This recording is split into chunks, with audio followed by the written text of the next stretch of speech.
Thank you everyone for coming. As we all know, Port Adelaide is on the verge of a pretty significant year in 2020.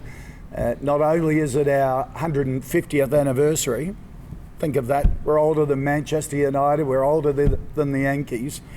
So we're a significant part of football in this country, and also really proud to represent our community for 150 years.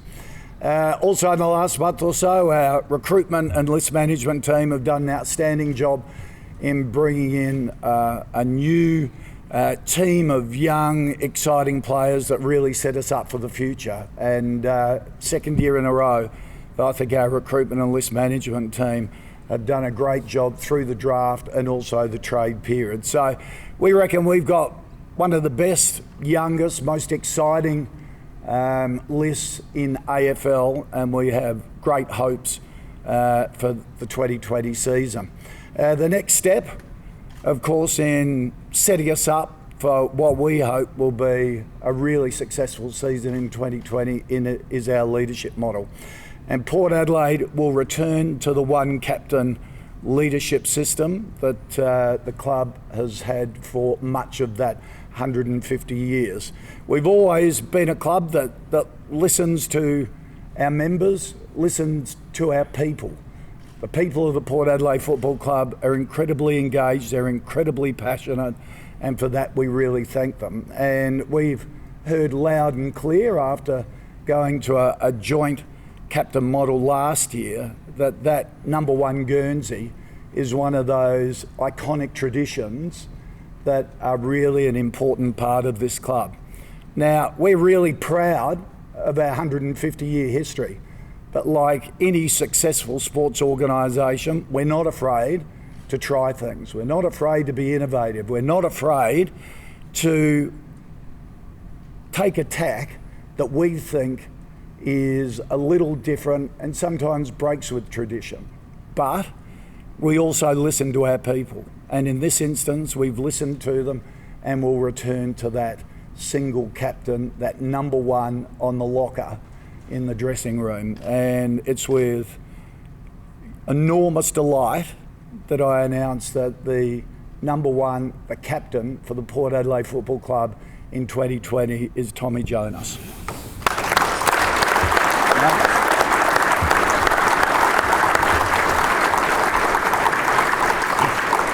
I'm also pleased to confirm that Ollie Wines will be vice captain, and congratulations, Ollie, and Hamish Hartlett makes up the triumvirate of our leadership group. But I think it's important to emphasise that every decision we make at this club is a whole of club decision. It's something that we really listen to our people, and we're delighted that Tommy becomes the 28th name on the number one locker over 150 years. So it's pretty remarkable. Tommy, congratulations, mate. Thanks, Dave. And happy to open it up for questions. Is that what it all comes down to for you, Koshi? You listen to the fans, and that's what the fans wanted? Is that what this decision was all about? It's not all about listening to the fans. It is listening to our people and making a decision for what is best for the club as a whole. Look, I make plenty of unpopular decisions. I've made plenty of unpopular decisions in the minds of many of our fans in the last 12 months, in the last 6 years.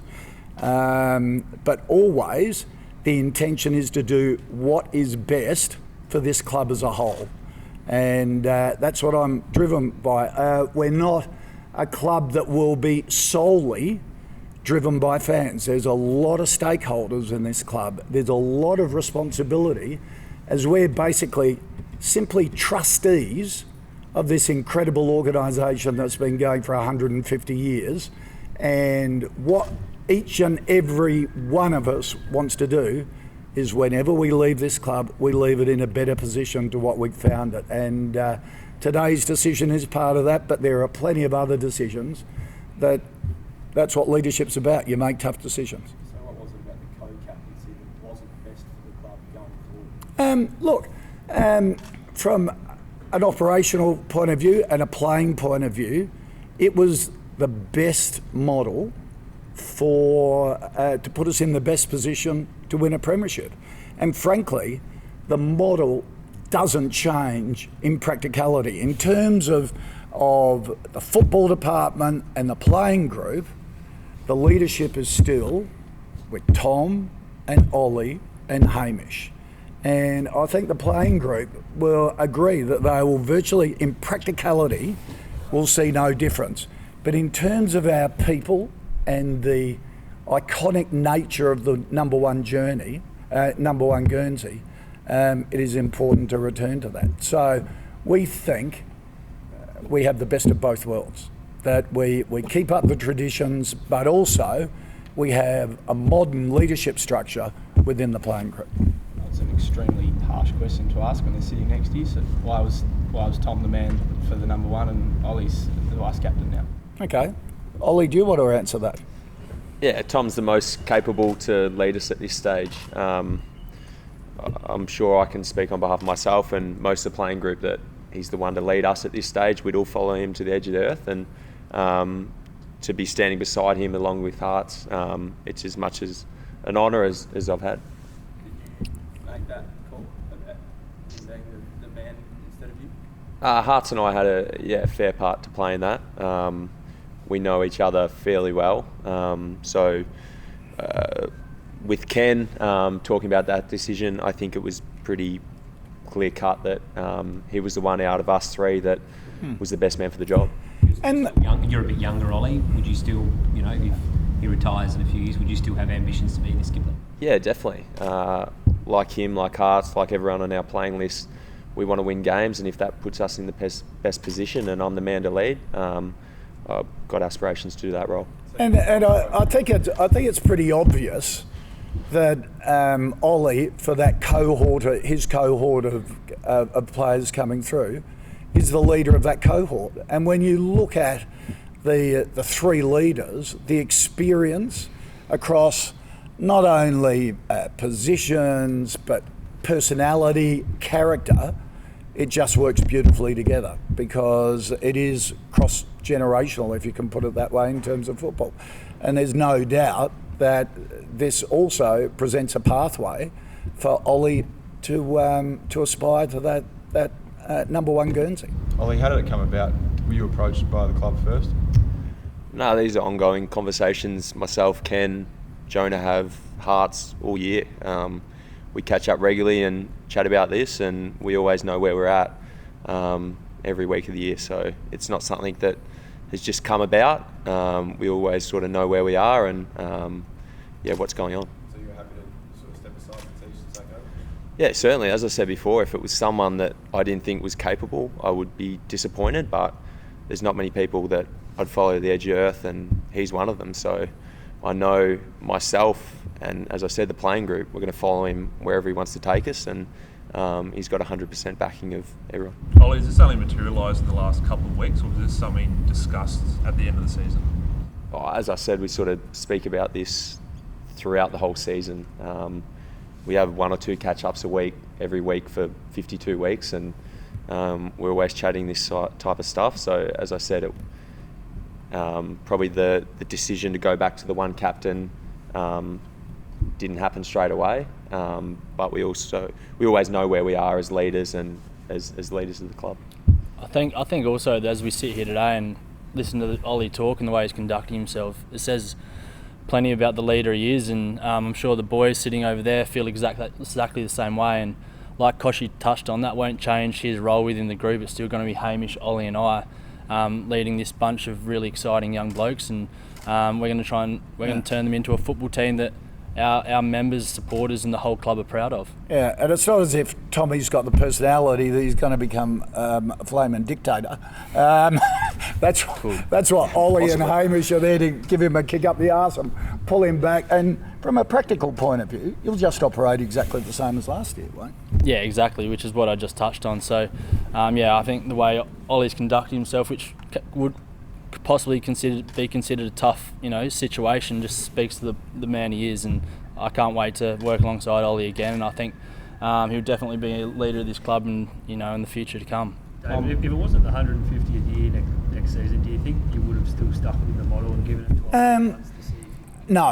No, because look, we pride ourselves on being an innovative club. We pride ourselves on not being afraid to try something different. But also, we're a club that prides ourselves on being inclusive, being based in our community. We have incredibly engaged people as a whole with the Port Adelaide Football Club, and they made it very clear that it's one of the icons of the club that should stay. Now, we're not afraid to keep moving and to keep trying different things. You had the presser to announce the two boys as co-captains. You said that it was a brave call, and you asked supporters to be equally as brave as to back the two guys in. Are you disappointed that the changes had to happen so quickly, or do you feel like that it didn't work and you would have rather it to have worked out differently? No, not at all. I don't certainly think it didn't work. I think from our point of view, it was something that we wanted to have a go at, and something we thought was absolutely right for the football program, and it worked really well because we sit here today with three young people who are, and Tommy as the captain, three young people who are better prepared to do the opportunities that they've got now in front of them. So I think what you have to always consider, and I'm not frightened of that. I'm really brave when it comes to making some calls and some tough calls at times, but I'm equally as brave and honest. And this whole football club has been in this decision-making process. This is a whole of football club decision. This is not just one part of the football program or one part of the administration of the club. This is the whole club. It's really important for us to understand that, I see in the board as we come down 39,576 members. They are the reason that we exist, and we're going to continue to represent them as well as we possibly can. And one of their key things is that they love the idea of number one on the jumper, and we totally support that as a football club. And a football department and a playing group, was that the... Yeah, as I said, as a whole football department, a football club, we're very much in tune together, and we understand the decision process that went on in this one, and we're very, very comfortable with it. And I think what sets us apart from a lot of other clubs, that we understand that responsibility, that overall responsibility, that we don't operate in silos. This is a whole of club. We represent the Port Adelaide Football Club of 150 years, and we all have a responsibility to be on the same page as this club has been throughout its history.